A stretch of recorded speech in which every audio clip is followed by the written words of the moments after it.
నమస్తే, welcome to Telugu రాజ్యం. AP బడ్జెట్లో గణాంకాలు కానీ అంటే వాళ్ళు చూపించిన లెక్కలు కానీ పద్దులు కానీ అలాగే టార్గెట్స్ అంటే లక్ష్యాలు అలాగే కేటాయింపులు అంటే అలొకేషన్స్ ఇవన్నీ ఘనంగానే కనిపిస్తున్నాయి. అసలు యాక్చువల్గా బడ్జెట్ ఎలా ఉంది ఒక్కసారి టూకీగా బడ్జెట్ కేటాయింపుల్ని మనం పరిశీలిద్దాం. మహిళా శిశు సంక్షేమానికి కూటమి సర్కారు ఒక రకంగా చెప్పాలంటే పెద్దపీట వేసిందని చెప్పాలి. అంగన్వాడీ కార్యకర్తలకు గ్రాట్యుటీ మంజూరుకు సంబంధించి ఆమోదం తెలియజేసింది. రాష్ట్రంలో ఉన్నటువంటి 47,296 అంగన్వాడీల నిర్వహణకు సంబంధించి 878 కోట్లు కేటాయించారు. అంగన్వాడీల్లో గర్భిణీలు కానీ బాలింతలు కానీ 10 ఏళ్ల లోపు పిల్లలకి పౌష్టికాహారం అందించడానికి 8.51 కోట్లు కేటాయించింది. అలాగే గర్భిణీలు బాలింతలు 6 ఏళ్లలోపు పిల్లలకి అంగన్వాడీ కేంద్రాల ద్వారా అందించేటువంటి బాల సంజీవని కానీ బాల సంజీవని ప్లస్ పథకం కేటాయింపు కోసం వాటి కిట్ల కోసం 1,163.34 కోట్లు కేటాయించారు. ఇక బడుల్లో మధ్యలో ఆగిపోయినటువంటి డెవలప్మెంట్ కార్యక్రమాలు ఉంటాయి కదా, అంటే ఆ అభివృద్ధి పనులకు సంబంధించి కూడా ఈ నిధులతో చేపట్టనున్నారు. అంటే వాస్తవానికి మిగిలిపోయిన పనుల పూర్తికి 10,000 కోట్ల అవసరమని అంచనా కూడా వేశారు. అయితే అనేక పాఠశాలల్లో పిల్లలు లేకపోయినా కూడా పనులు చేసి నిధులు వృధా చేశారు అనేటువంటి ఆరోపణలు కనిపిస్తున్నాయి. పాఠశాలల్లో మౌలిక వస్తువుల అభివృద్ధి పథకం, మన బడి మన భవిష్యత్తు, అలాగే డొక్కా సీతమ్మ మధ్యాహ్న బడి భోజనం పథకం ఇలాంటి పథకాలకు బడులకు ఉచిత విద్యుత్తుకు కలిపి తాజా బడ్జెట్లో ప్రభుత్వం 3,486 కోట్లు కేటాయించింది. ఇక ఆడిట్ చేపట్టిన పాఠశాల విద్యాశాఖ ప్రస్తుతం అవసరమైన పనులపైనే చాలా వరకు దృష్టి పెట్టింది. ఇందులో వర్సిటీలకి 1,006 కోట్లు అలాగే నైపుణ్యాభివృద్ధికి 1,228 కోట్లు కేటాయించింది. ఈ లెక్కను చూస్తే 3.22 లక్షల కోట్ల బడ్జెట్లో పేర్కొన్నటువంటి కొన్ని అంచనాలను అందుకోగలదా అనే డౌట్స్ అయితే బాగా తలెత్తుతున్నాయి. మరి ముఖ్యంగా కేంద్రం నుంచి వచ్చే గ్రాంట్లు కానీ పన్నేతర ఆదాయంపై కూడా కొండంత ఆశలు పెట్టుకున్నారు. ఇక గత ఆర్థిక సంవత్సరంలో చూస్తే రాష్ట్రానికి 7,432 కోట్ల పన్నేతర ఆదాయం వచ్చింది. అలాగే ప్రస్తుత ఆర్థిక సంవత్సరంలో సవరించిన అంచనాల ప్రకారం చూస్తే 7,018 కోట్లు వచ్చేటువంటి అవకాశం కూడా కనిపిస్తోంది. అంతకుముందు చూస్తే కనుక ఆర్థిక సంవత్సరాల్లో ఇంకా తక్కువగానే వచ్చింది ఈ విషయం. కానీ వచ్చే ఆర్థిక సంవత్సరంలో పన్నేతర ఆదాయం 19,119 కోట్లు వస్తుందని ప్రభుత్వం అంచనా వేసింది. భూముల అమ్మకం కానీ అలాగే ఎర్రచందనం అమ్మకం కానీ ఈ రెండే ట్యాక్సేతర అంటే పన్నేతర ఆదాయానికి ప్రధాన మార్గాలు. ఇంత భారీగా అంచనాలు ప్రకటించినప్పుడు అసలు ఏ మార్గాల్లో వస్తుందో కూడా చెబితే బాగుంటుంది అనే వ్యాఖ్యలైతే వినిపిస్తూ ఉన్నాయి. ఇక పన్ను ఆదాయ అంచనాలు కూడా వాస్తవాలకు చాలా దూరంగానే కనిపిస్తున్నాయని చెప్పాలి. ప్రస్తుత ఆర్థిక సంవత్సర బడ్జెట్లోనూ వచ్చే ఆర్థిక సంవత్సరం బడ్జెట్లో కూడా పన్ను ఆదాయం అంచనాలు ఒకే రకంగా పేర్కొనడం జరిగింది. ఇక ప్రస్తుత ఆర్థిక సంవత్సరంలో పన్ను ఆదాయం అయితే 1,09,789 కోట్లుగా మొదట అంచనా వేశారు. ఇక ఇప్పుడు సవరించిన అంచనాలలో దాన్ని 94,966 కోట్లకు తగ్గించారు. ఇక వచ్చే సంవత్సరానికి కూడా పన్నాదాయం 1,09,006 కోట్లుగా కూడా అంచనా వేశారు.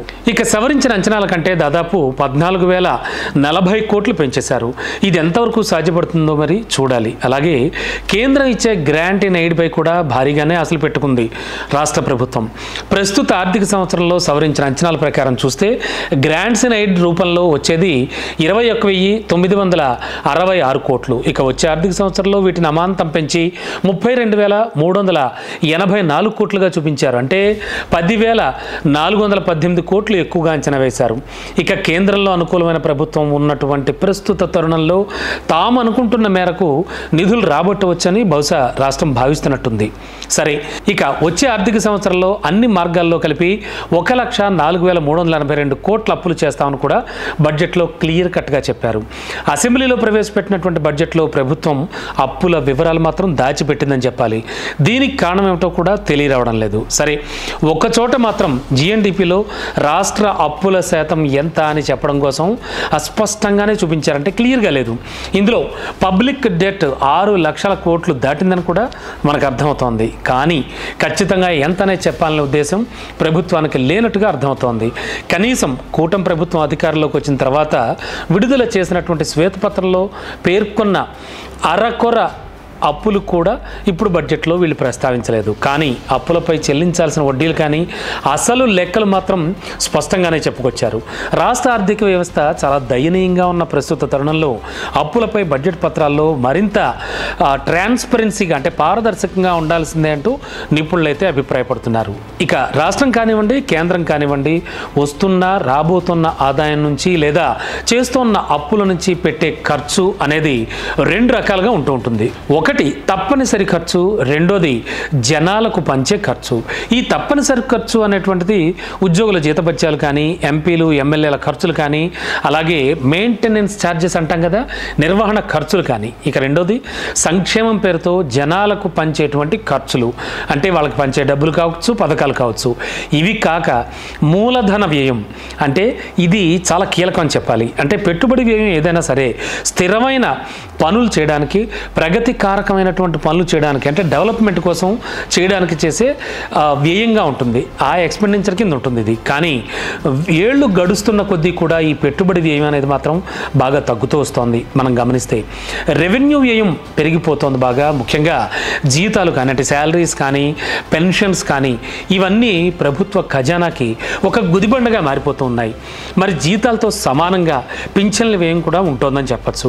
ఏపీ బడ్జెట్లో ఏ వ్యయం ఎలా ఉంటుంది అనేది ఓసారి చూస్తే కేవలం మెయింటెనెన్స్ కానీ, అలాగే డెట్స్ కానీ, అంటే అప్పుల మీద కానీ, వాటి మీద వడ్డీలకే 43 పైసలు ఖర్చు అయిపోతుంది రూపాయలు.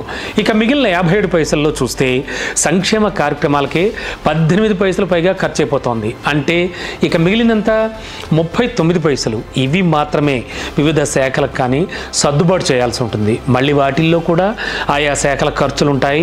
బడ్జెట్ 3 లక్షల పైసలు కంటే అందులో 1,20,000 కోట్లు మాత్రమే వివిధ శాఖలకు ఉంటూ ఉంటాయి. మిగిలినంతా తప్పనిసరి వ్యయంగానే పోతుందన్నమాట. బడ్జెట్ ఎంత పెరుగుతున్నా ప్రయోజనం ఏముంది చెప్పండి? అసలు ఈ భారీ వ్యయం దృష్ట్యా చూస్తే బడ్జెట్ సైజ్ పెంచాల్సి వస్తుంది.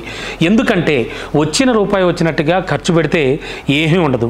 అందువల్ల రూపాయికి రూపాయి అప్పు చూపించి ఆ 2 రూపాయల్లో 1 రూపాయి అభివృద్ధి సంక్షేమం అనేట్టుగా ప్రొజెక్ట్ చేయాల్సిందే. ఏ ప్రభుత్వం అయినా కూడా ఇదే చేస్తోంది. ఈ తీరు మారడం చాలా కష్టంగా ఉంది. అంటే ఆ విధంగా చూస్తే జనాలపై భయంకరంగా పన్నులు వేస్తే తప్పన్నమాట. ఓకే, సో ఏ ప్రభుత్వం వచ్చినా కూడా సామాన్యులకు ఒరిగేది ఏమైనా ఉందా? ఒకసారి ఆలోచించండి.